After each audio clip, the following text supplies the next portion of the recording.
Good morning, Chicago. I'm Dr. Allison Arwady, Commissioner at the Chicago Department of Public Health. Today is Tuesday, March 9th, 2021, and we are here, as always, to answer your COVID questions. You can put them directly in the box below. You can also use the hashtag AskDrArwady on either Facebook or Twitter, and we'll be taking your questions live. I've actually just come from an event at the United Center. We opened this morning and started vaccinating people. That is the largest mass vaccination site by a mile here in the city of Chicago.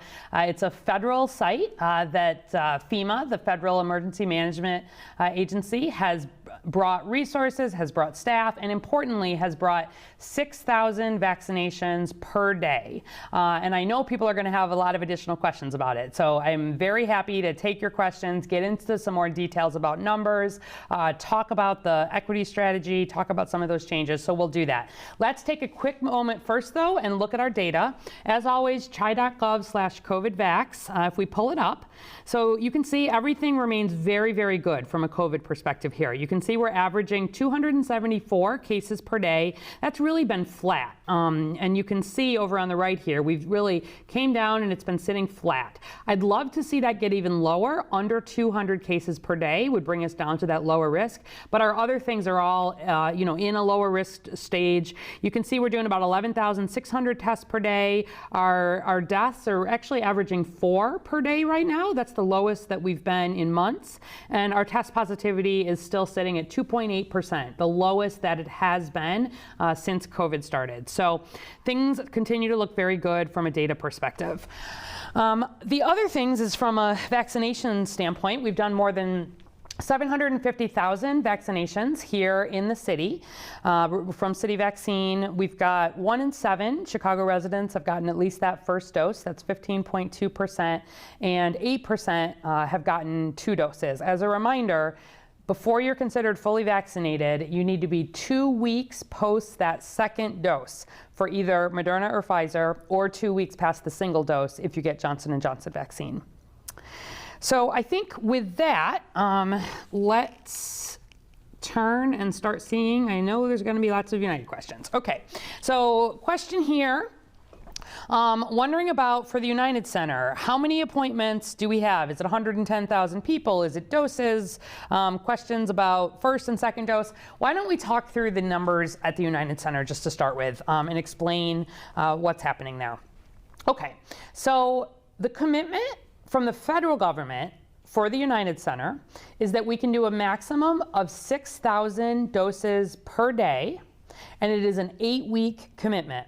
Now, we are using the Pfizer vaccine only at the United Center, which means all of those people need to get 2 doses of vaccine. And Sue Jong here has a question. I was able to secure a dose 1 appointment at the United Center. Will a dose 2 appointment at the United Center be made when I show up for the dose 1 appointment? Yes. When you show up for your dose 1 appointment at the United Center, automatically, while you are there, you get scheduled for the second dose. So you will have that second dose appointment made 3 weeks later, approximately, before you leave the United Center. And that's always throughout the entire city of Chicago. We always work. We've been very careful. Our planning on this has been very good, that everybody gets their second dose in the same place on time, approximately 3 weeks later for Pfizer, approximately 4 weeks later for Moderna. Those are the first orders that we fill every week. We see who got vaccinated, how many people, 3 weeks earlier for Pfizer, 4 weeks earlier for Moderna, and we fill those orders first to ensure everybody can get vaccinated on time. And in fact, our second vaccination has looked really good. The team was looking at these numbers, and we had 94%, almost 95% of people returning for that second dose. So good job on that so far, Chicago. We definitely want to keep it up. That 95% protection rate with Moderna or Pfizer only comes after the second dose. Okay, so first of all, if we do the math, we've got 6,000 doses per day. Multiplied by 7 days, that's 42,000 doses per week. Multiplied by 8 weeks, that would be 336,000 appointments. However, we've got to cut it in half because half of those appointments are first dose, half of those are second dose. So that leaves us with 168,000 people, approximately, who can get vaccinated through the United Center. Now, we are actually intending We're going to see how this goes, but there's a good chance that after that 8-week engagement, the city may, for example, decide to continue that vaccination site, not just as a walkthrough, but as a drive-through. And so we are potentially, we may, if vaccine supply really increases, like we think it might into April and into May, there's a good chance we would supplement additional vaccine, particularly for the drive-through capabilities that are starting in the 3rd week there. And so we're using about, somewhere in the 168,000 to somewhere in the 180,000 range in the first couple of months here. There is some flexibility in that number. I want people to understand, because some vaccine, particularly the vaccine that's going for state of Illinois residents who live outside Chicago and Cook, that vaccine is being brought from that pool outside. So those appointments may not happen exactly at the United Center. But broadly, it's in the range of 168,000 plus some that the city may put on, minus some that the state may take out. But that's the approximate. So the good news is related to how many vaccine appointments have been booked, where are we on that? We start with, let's just say 170,000 to kind of use a broad number there. At this point, there's around 50,000 vaccine appointments that have been booked. It's somewhere in the 50, 55, definitely no more than 60,000 appointments. And you might ask, why don't I have that exact number? Because that might seem a little strange. Partly it's because when you're talking about such a dynamic appointment system with so many appointments in it, that number actually changes minute to minute. We see people make cancellations themselves, make rescheduling appointments. We also, I have to tell you, have had to do some cancellations ourselves where people have tried to sign up for appointments, but they're not eligible. And so there's always some work kind of behind the scenes to make sure that the people who have appointments are the ones that are eligible, as well as where needed, people are sometimes rescheduling appointments. But broadly speaking, we've had in the vicinity of 50,000 of those appointments already booked. And how are those appointments being booked? So first, as you'll recall, last Thursday morning is when we opened appointments at the United Center to all Illinois residents who were age 65 and older. Everybody's top priority remains getting people over 65 vaccinated. They are the highest risk, regardless of underlying conditions, data I've shown you here before, the highest risk for hospitalization, the highest risk for death. We really want to make sure our seniors get vaccinated. So by the time the appointment period really closed, that early appointment period for seniors, we'd had about 40,000 seniors sign up for vaccine. Great. Every one of those appointments is honored. It doesn't matter where you live. You have your appointment and you will get your vaccine at the United Center. Again, priority remains people who are 65 plus. However, what we saw, of course, we're very data driven. So we look at the data every day. What's coming in? What are we seeing related to who's signing up? And not surprisingly, when you have a strategy that is broadly open up to the entire state, you may see people who have more resources, more access to internet, more willingness to drive longer distances, potentially taking some more of those appointments. Again, everybody wants people over 65 vaccinated, so not an issue. However, we saw only 37% of the appointments going to people who lived here in the city of Chicago. And the decision had been made really by the federal administration to put the vaccination center in the city, recognizing that we have a lot of neighborhoods that have been burdened heavily by COVID, a lot of heavily Black and heavily Latinx neighborhoods, a lot of neighborhoods that have more barriers to getting vaccinated. And one of the decisions for placing the vaccination center here was recognizing that we really wanted to reach Chicago residents. So as this data was coming in, FEMA wanted to really make sure that we could have an equity strategy. And here in Chicago, we've been all about an equity strategy. It's not just the right thing to do, it's also the thing that gets our city past COVID. Making sure more people are vaccinated in the heaviest hit zip codes is how we actually decrease our case rate, how we decrease the risk of variants, and how we're able to reopen the city and have lower risk. So we've been doing really well with it. I showed earlier in the week but seeing the major decrease in cases, particularly in Latinx Chicagoans, where we now are seeing case rates for COVID of Latinx Chicagoans that are not higher than you would expect them to be based on population, where our case rates are really looking like the city as far as race and ethnicity goes. That's major progress, and some of that is because of the very targeted vaccine efforts. Last week, 59% of our vaccines here in Chicago went to Black and Latinx residents. Really excited about that because 59% of Chicago is Black and Latinx. And again, lots of work to get there. So with the new focus on equity, and one that we were really excited about here in Chicago, there was a decision that as of Sunday at 4 p.m., only public-facing appointments would only be open to Chicago residents. And so that was the context where Sunday at 4 p.m., ZocDoc.com became only open to Chicago residents. And there was a period, we wanted to honor the prior commitment where we had said that there would be open appointments for people in that 1B plus category, meaning younger people who have the more serious underlying conditions that put them at more risk for severe outcomes or death. And so we opened those appointments, approximately 10,000, between 10 and 11,000 appointments for City of Chicago residents only. We saw those appointments go instantly, no surprise. We were getting more than 370,000 hits per minute on that website as that eligibility opened up. And we were booking 754 appointments per minute as that opened up. Unbelievable demand. There's about 1 million people who become eligible, right, when we start opening up to underlying conditions. Even when we're hearing about all this vaccine at the United Center, still nowhere near enough vaccine for everybody. And so we opened those appointments up, but really there are not, right at this moment, significant numbers of publicly available appointments right now, because we are now working on making sure that the vaccine at the United Center is distributed in an equitable way. And that means looking where in Chicago and where in suburban Cook County do we have zip codes that are under-vaccinated, that may not already have efforts bringing additional vaccine, and that are heavily Black and Latinx, areas that have been heavily hit by COVID. And so there was a decision made to actually do some division behind the scenes of the vaccine through the United Center. 60% of the vaccine, from a planning standpoint, you know, some of this could alter again as we see data come in, but from a planning perspective, we're aiming for 60% of the vaccine appointments to go to City of Chicago residents, 30% to go to suburban Cook residents, and 10% to go to Illinois residents who live outside of suburban Cook County. In each of those buckets, and that's cumulative since the beginning of when the United Center opened for appointments.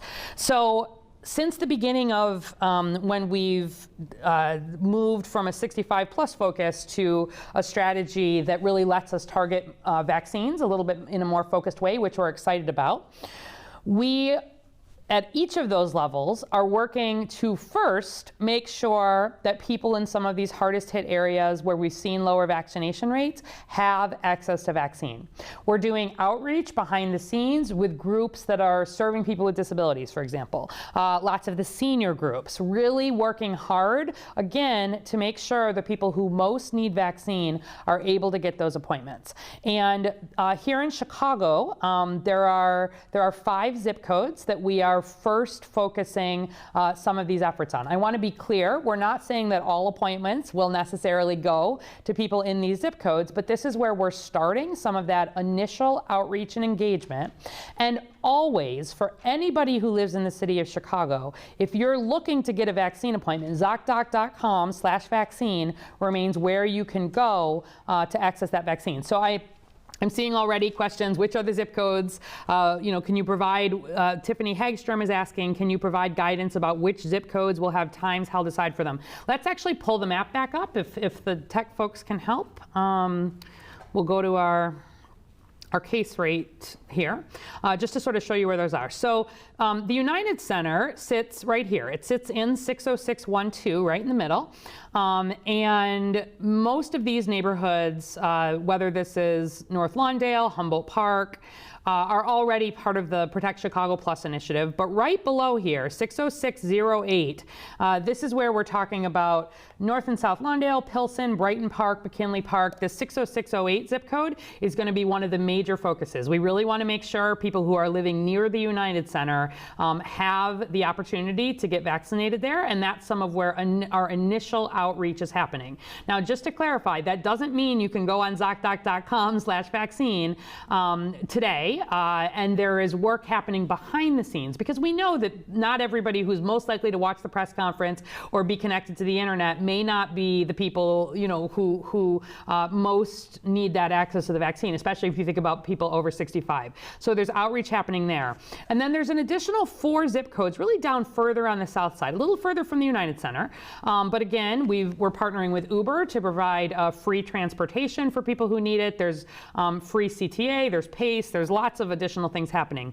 But we've got 4 zip codes down here. We've got 60652 over here, which is like Chicago Lawn, Ashburn, West Lawn. We've got right next to it 60620, which is Auburn Gresham, Greater Grand, Chatham area. We've got 60619, which is Pullman, Roseland, Chatham. And then we've got 606 I misspoke. 60619 here, and then 60649, which is South Shore and Woodlawn. So this band of these 4 zip codes right here across the south side is where we're doing some additional focus over these next few days, as well as this zip right near the United Center. Again, there will be early opportunities for people in these zip codes to take those appointments. And as always, we're matching efficiency and equity. We are not opening up all of the appointments at once. And I know there were a lot of different numbers that are sort of being thrown around. You may have heard, for example, there was some comment about 110,000. That mostly is referencing really the first 3 weeks of appointments. And the reason why the first 3 weeks of appointments are important is because we're only right now focusing on getting people signed up for the first 3 weeks. Because the first 3 weeks represent 2 weeks of walkthrough, 1 week of walkthrough, plus the city's bringing in drive-through initiatives.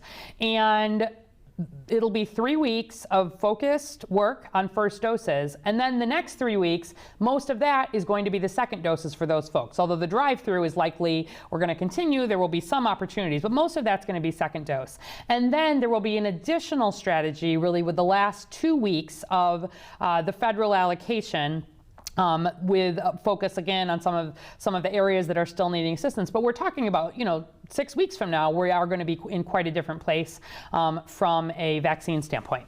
So much more to come about the details of that. I do want people to know that there is a call center, because it sounds like there's still some questions about that. The United Center is very, very far from the only place that people are getting vaccinated. And the public-facing way that City of Chicago residents can identify vaccine, first, always ZocDoc.com/vaccine. There may be individual appointments popping up. For example, over this first week, if people are canceling appointments here and there, that's going to be your site for any publicly available appointments. The call center, this is especially for people who don't have internet, 312-746-4835. We actually pulled 200 of our community-based contact tracers in to help support that call line. And when people call, they help identify, certainly United Center if there's available, but they also help people navigate the vaccine finder. We're doing a lot of senior week events and senior month events, really. So in addition to our 15 Protect Chicago Plus communities, we've got 11 senior-focused events that are happening in the 11 next areas that most need vaccine. And so each of those, there's a focused event happening in a Park District site there for 500 seniors from that area, and the call center can help people get signed up there for more information. In addition, of course, the primary way people continue to get vaccinated, what is it? Through your healthcare provider. The number one way people are still getting vaccinated and will get vaccinated moving forward is through their healthcare provider. And every week, there's been a lot of attention on the United Center, but every week we continue to push vaccine there, and that's one of the first places to look. And as more vaccine gets here, we'll be able to have more and more availability across all of these lists. ZocDoc.com/vaccine will remain the landing page for any of the City of Chicago availability, whether that's the United Center, whether that's any of the other clinical sites that have availability. So that's where you should keep looking. But again, we are asking for patience there, just given the amount of vaccine. Okay, let's see what other questions we've got coming in. What kind of proof is required at the United Center if you have an underlying medical condition that makes you eligible for 1B+? So to be perfectly honest, we don't have the capability to be requiring people to bring in medication bottles or, letters from your doctor, et cetera. Again, this is part of why we haven't just opened this up widely. You do need to self-attest that you have one of these conditions, and it's laid out in detail online if you want to see what those are. But we're not gonna ask you a ton of questions. We just can't. This is why most of our strategy related to people with underlying conditions is not this broad open to the public. It's about going through healthcare providers. So we are intending, we've got all of our healthcare providers, everybody very focused still on getting people 65 plus vaccinated. That remains the plan. But later this month, where there are appointments that are unfilled, we'll start, just like we did when we transitioned from 1A to 1B, we'll tell healthcare providers to start reaching out to their existing patients with the most concerning underlying conditions, right? Like, I'm a primary care provider. I know which of my patients would be the highest risk for having a severe COVID outcome. Having some opportunity, letting providers do some of that is absolutely going to be part of the strategy as we move ahead here. Mr. Wizard 03 on Twitter, the United Center was open for residents of Cook County. You changed it for only Chicago residents. I'm wondering why. Okay, so again, from an equity standpoint, we saw less than 40% of the appointments going to Chicago residents. Not acceptable, not the plan from an equity standpoint. And so 30% of the appointments have been allocated behind the scenes for suburban Cook residents. But suburban Cook is doing the same work that Chicago is doing, identifying zip codes that are high need, doing outreach to community-based organizations, to churches and other faith organizations, to groups that serve particular groups that might be under-vaccinated, and helping make sure those appointments are being scheduled where they're most needed. I would refer people to vaccine.cookcountyil.gov. That's vaccine.cookcountyil.gov if you live outside the city of Chicago but in suburban Cook County, to see more about that information. And then for people who live outside of Cook County, coronavirus.illinois.gov. And if people have additional questions really about some of those strategies within suburban Cook or within Illinois, that's really where I would refer you. But we've got about 100,000 appointments that will go to City of Chicago residents, right? 60% of the ones that are available, it's a little more than that, but approximately. And we're working hard to make sure we can get people over 65 into those appointments. First and foremost, that the majority, not all, but the majority of those appointments can go into some of the areas that we most need to get vaccine into. And then working, obviously, to keep doing the strategies that have been helping get people vaccinated across Chicago so far. Okay. Peg Raven from Facebook. If you got the first dose of Pfizer at Walgreens, can you get the second at the United Center if you are over 65? No. You have to get your second dose at the same place you got your first dose. That is true no matter where that is. That's what we do behind the surface. The Walgreens should have made you that second dose appointment at the same time you got the first dose. Call the Walgreens.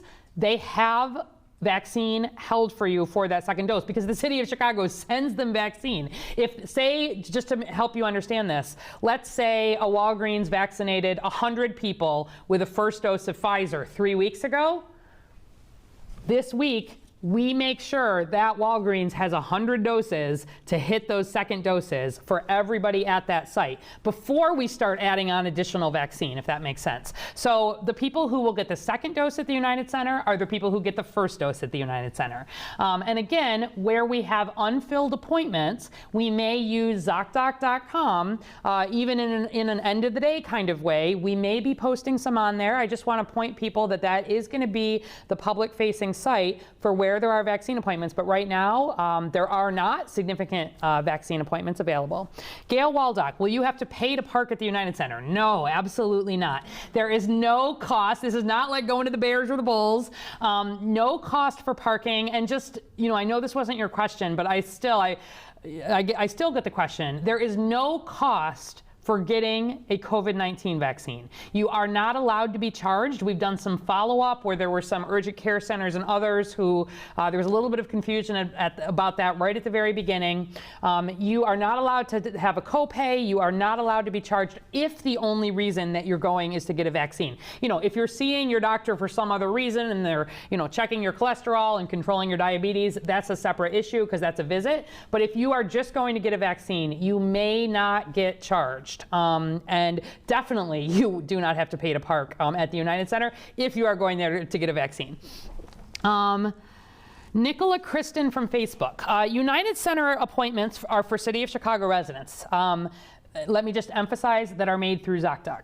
Will appointments booked for non-residents be canceled to make appointments available for residents? And are people being asked to present proof of address? Okay, good. So any appointment that was made for somebody over 65 before 4 p.m. on Sunday is being honored, no matter where you live.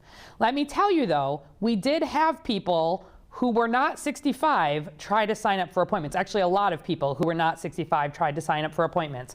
You have to attest that you are 65 and you understand that your appointment may be canceled when you make that appointment. So we did have to cancel a lot of people who were not 65 who signed up before that time. After 4 p.m. on Sunday, when we did open up to people with underlying conditions, which is where we remain, if there were people who tried to take appointments who were not City of Chicago residents, those appointments will be or have been canceled. Again, there was attestation there. This is only for City of Chicago residents. If I am not a City of Chicago resident, my appointment will be canceled. And so, I don't know if you were, or whoever is asking, if you were over 65, prior, not a problem. But once it became only open to City of Chicago residents on ZocDoc, yes, appointments will be canceled. And related to the sort of this proof of address, let me just address first, it is really critical that people are honest about their name, their date of birth, their address. Not again because it's the right thing to do, but this is your official record of vaccination. This will be matched to your medical records. This is what down the line, if we get to a point where you need to show that you have proof of vaccination to, potentially take a flight or anything that might come. And making sure that you have the appropriate and accurate information in there is actually really critical for you to then have an accurate, track getting, to make sure that you have accurate proof of having been vaccinated. So people need to be truthful about their name and their date of birth and their address when you're getting vaccinated. We've been very clear that we don't want to have any federal you don't need to have formally a driver's license, et cetera. We've talked about, would we require a piece of mail? Would we require some of this? We're going to see, I think, what happens. As a reminder, 40,000, the majority of those appointments went for anybody who was in the state of Illinois, as long as they're over 65. So that's pretty easy, I would say, broadly. Again, I certainly hope people are not being untruthful about date of birth, because that's going to cause you trouble later when you are trying to prove your vaccination status. But also, there is some sense if somebody tried to come through who was not meeting that eligibility that we would have some awareness of that. But broadly, these are limited to City of Chicago residents. You have to attest to that. And again, there are appointments for people who live in suburban Cook, but they are working on their own processes in an equity-focused way to make that happen. Tanya Jones from Facebook. When can a 50-year-old with underlying conditions be able to take the vaccine? Are other city vaccination sites doing 1B+ or just the United Center? Oh, really, really good question. So where we are right now is still very much in phase 1B, right? I looked at it this morning, we still have less than 40% of Chicago residents over the age of 65 vaccinated. Now, to be fair, we've made thousands of appointments for people over 65 over these next few weeks. We've got appointments at the United Center. We've got appointments at all of our Protect Chicago Plus events. We've got appointments at all the senior events. We've even got people, homebound seniors who are getting signed up. So there are additional people who haven't been vaccinated but have an appointment. But that really does remain the priority. We're also doing a lot of work still reaching those essential workers. We've been getting vaccine, for example, out to CTA, the people who are driving the trains and driving the buses and having a lot of public contact, making sure that they are able to access vaccine, just as one example, in the month of March. So right now, where there are city vaccination sites, it's all about if there are unfilled appointments, okay? So the United Center had unfilled appointments. And always, when we have unfilled appointments, we want to ensure that those appointments are filled. First and foremost, 97% of our vaccine here in Chicago is in arms and reported 7 days after receipt. We don't want to, we're blowing that out of the water in terms of using all of our vaccine. Obviously, we want to make sure all vaccine is being used. So one of the other reasons was that where we opened up to that approximately between 10 and 11,000 appointments for City of Chicago residents was to ensure that all those appointments really in the first week, that those would be booked up. But what we will be doing is really giving some guidance that probably starting March 15th, so in another week or so, where existing providers can't fill appointments with those who are 65 plus or with essential workers, that they again could start vaccinating their highest risk patients, that then there will be some opportunity. But we remain very focused, again, on getting seniors done, on getting these other groups done. We also are intending still at this point, on March 29th, as we've said all along, really to move to 1C, to open this up to people with underlying conditions, to open this up to the other essential workers. There is not enough vaccine for everybody, just to be very clear about that. But we do know that there are people within that group that need more, that it's a higher priority in terms of getting access to vaccine than others, and we'll continue to do some of those strategies. We've been bringing vaccine to settings that have had outbreaks, for example. The answer is right now, the focus remains on getting those other folks eligible. We've let our providers know, that starting next week, just those last 2 weeks basically of 1B, just like we did when we moved from 1A to 1B, we let providers, if they had unfilled appointments, start with their oldest, highest risk people, even if they didn't have healthcare workers to do. This is the same thing. If they don't have other people in 1B, we want to make sure all appointment slots are filled before we more formally open up at the end of the month. Okay, asthma is a pulmonary disease, and pulmonary diseases are eligible under 1B+. Why do we say that asthma is not eligible?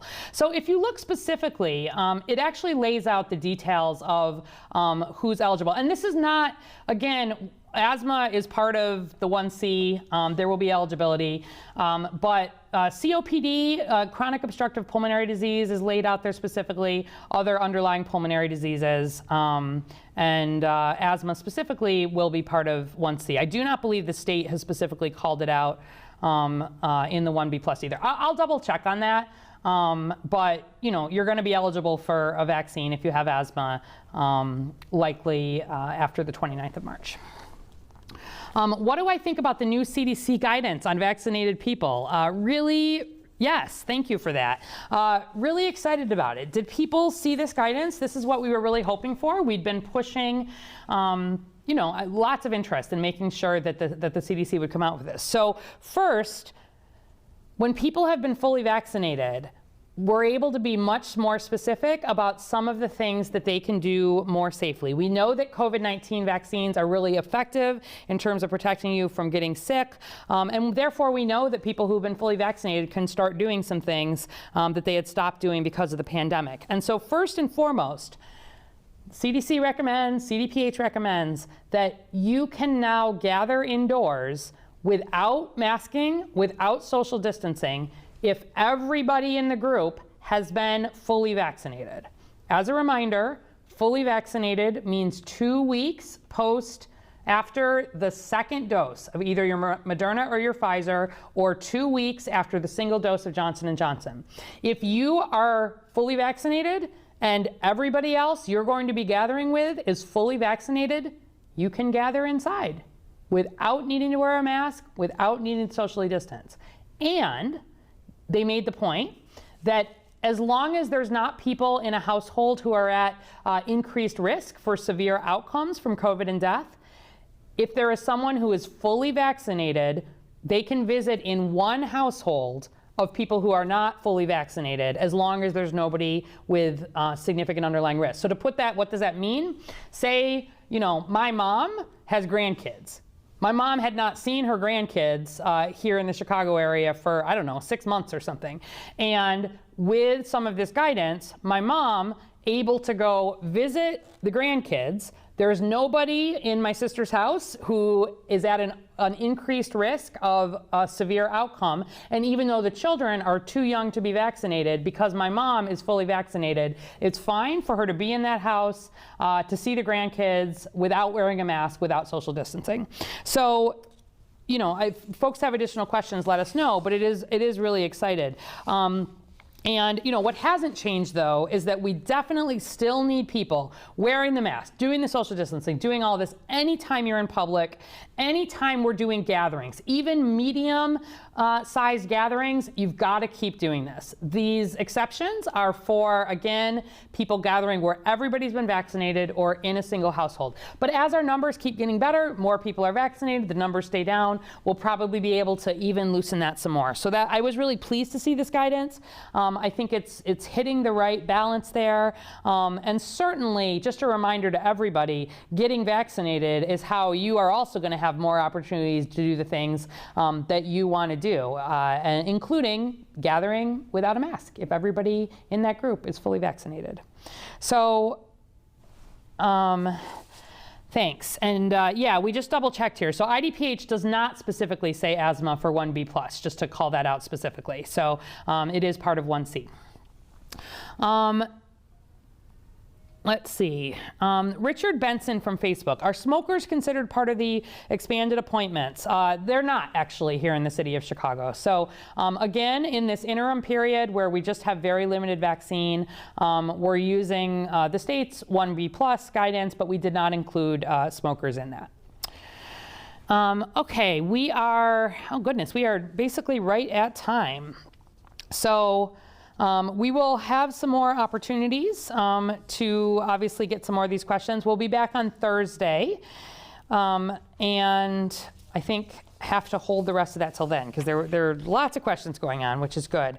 In terms of ending with some good news, I don't know if people saw, but the mayor yesterday put out a pretty fun video highlighting that we here in Chicago are at a point to be able to have fans in the stands for opening day related to baseball. So there's a video, look for it on Facebook. It's on the mayor's Facebook page, where she was at both where the White Sox play and where the Cubs play, throwing out some baseballs, and there were some jokes. But yeah, we're having, the stadiums are going to be open at 20% capacity initially with fans. That is more than 8,000 fans.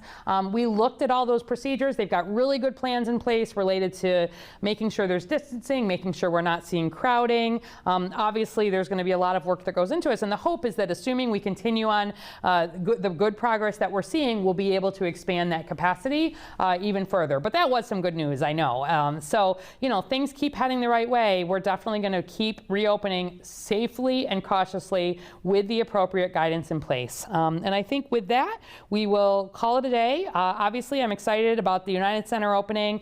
There's thousands of people getting vaccinated there today. And I know there's been a lot of questions about the United Center, and I know that the renewed focus on equity that has come has led to some changes and even some confusion for people. And I apologize for people who are feeling unsure about this resource. The bottom line is that we are getting a ton more vaccine here in Chicago than we would have otherwise. and we're able to make sure the majority of that vaccine is getting to where it most needs to go, while balancing that with making sure that there are appointments also available for anybody who lives here in Chicago. So, you know, I feel like all I've been saying for months is patience, and we're back at a patience place again. But more and more vaccine being made every day. The federal administration's been doing all kinds of investments. I'm hoping that our other vaccine allocation numbers will continue to increase, and we'll be able to get more and more people vaccinated. In the meantime, keep doing the things that you know work. Do take the vaccine when you have your chance, and know that we're just in these last few months, right? Like, hang on there. We're in March. We've always said April and May is going to be when we really are seriously doing more vaccination in that 1C group. And so a few people may be able to get vaccine ahead of that 1B in March, but the majority is making sure, again, the people who have been prioritized because they're highest risk get vaccine. Most of you who are in, you know, 1B plus or 1C, it'll be April and May when you're able to get vaccine, but you're going to have the opportunity to get vaccine. So please hang in there, and remember, if you know anybody over 65 who hasn't been vaccinated, that's who we especially want to make sure can get that vaccine. We'll see you on Thursday at 11 a.m. Thanks. Bye-bye.